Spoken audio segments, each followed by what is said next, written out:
मगाशी म्हणालो की कार्तिकी एकादशीच्या इथं आल्यानंतर एक वेगळी अनुभूती, वेगळं समाधान या ठिकाणी आल्यानंतर मिळतं. कार्तिकी एकादशी निमित्त पांडुरंगाची विठू रखुमाईची पूजा करण्याचा मान संधी मिळाली. मी स्वतःला भाग्यवान समजतो आणि आज पांडुरंगाकडे एवढं साकडं घातलं की आपला बळीराजा संकटात आहे. आता नोव्हेंबरमध्ये देखील पाऊस पडतो आणि अशा परिस्थितीमध्ये शेतकऱ्याचं प्रचंड नुकसान झालं आहे. शेती पूर्ण वाहून गेली, जमीन खरडून गेली, दुभती जनावरं वाहून गेली, घरांची पडझड झाली आणि म्हणून महायुती सरकारने मुख्यमंत्री देवेंद्रजी, मी, अजितदादा आणि आमच्या मंत्रिमंडळाने निर्णय घेतला की सगळ्या अटी शर्ती बाजूला ठेवून यावेळेस संकट मोठं आहे, शेतकऱ्याच्या मागं उभं राहायचं आणि 32,000 कोटीचं पॅकेज जाहीर केलं. आणि आम्ही सांगितलं होतं की दिवाळीच्याच दरम्यान खात्यामध्ये देखील आम्ही पैसे जाऊ दिले आणि त्याचबरोबर त्यांना चिंता जी होती कर्जाची, त्याचा देखील जो उपाय आहे कर्जमाफीचा, त्याच्यावर देखील परवा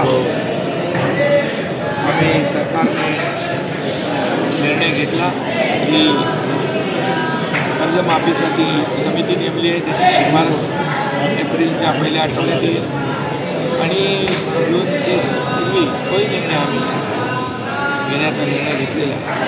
त्यामुळे पांडुरंगाकडे शेतकरी, कष्टकरी, वारकरी, आमच्या लाडक्या बहिणी सगळ्यांच्या जीवनामध्ये सुखाचे, समाधानाचे, आनंदाचे दिवस येतात.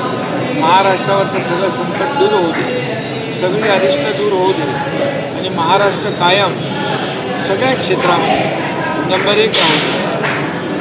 दुसरं आमचं काय म्हणतात सर, ज्या पद्धतीनं विठ्ठलाकडनं ऊर्जा घेऊन चाललेलं आहे हे संकट दूर होतील, पण विरोधक ज्या पद्धतीनं राजकीय संकट आणायचा प्रयत्न करतायत, मोर्चे काढतायत, ह्याला कसं उत्तर देणार आहे विठ्ठलाची ऊर्जा घेऊन चाललेला? खरं म्हणजे मी काही राजकीय बोलू इच्छित नाही, पण उत्तर तर पांडुरंगाच्या आशीर्वादाने मी मुख्यमंत्री असताना 2.5 वर्ष काय काम केलं आपण पाहिलं. जी विकास कामं थांबली होती त्याला चालना दिली. लोकाभिमुख कल्याणकारी योजना, मुख्यमंत्री माझी लाडकी बहीण योजनेसारख्या योजना आम्ही केल्या आणि त्या राबवल्या.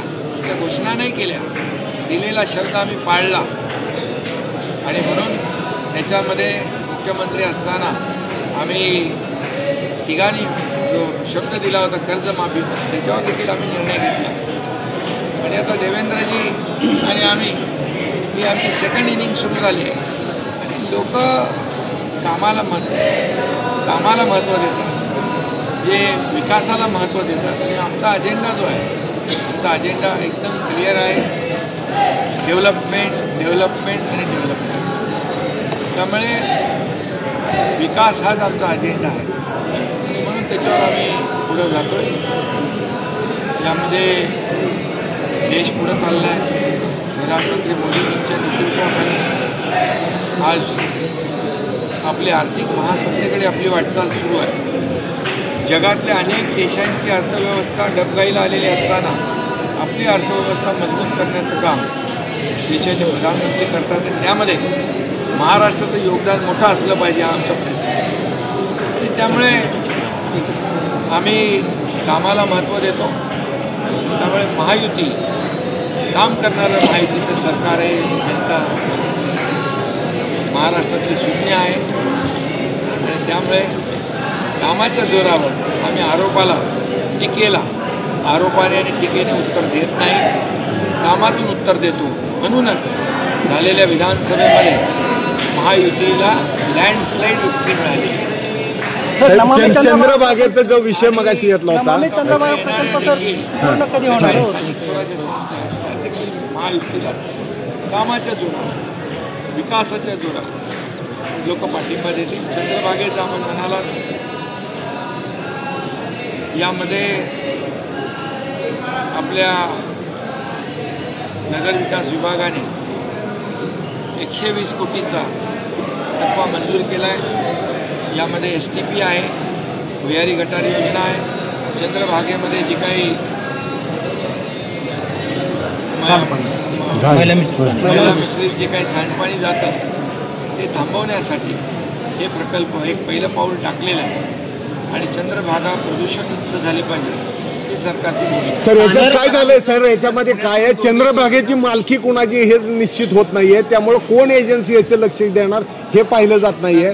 महसूल, नगरपालिका आणि पाणी पुरवठा विभाग कुठलेही असले, सरकार म्हणून, शासन म्हणून आमची जबाबदारी आहे की आम्ही पार पाडणार. सोलापूर जिल्ह्यामध्ये रोजगार हमी योजनेसंदर्भात खूप मोठा प्रश्न, निधी नाही तिथं आणि घरकुलासाठी जे काही 5 वर्ष वाळू देण्याची ती वाळू आणखी अनेक दिवस मिळत नाही. त्या संदर्भात काय मंत्री इकडे बाजूला आहेत, त्यांना चिंता करू नका. राहिलेलं जे काय आहे ते सगळं मिळेल, काळजी करू नका. पुण्यात पूर्णपणे जनतेच्या पाठीशी आहे, तुमच्याही पाठीशी आहे. शिवसेनेची परिस्थिती सोलापूरमध्ये धन्यवाद.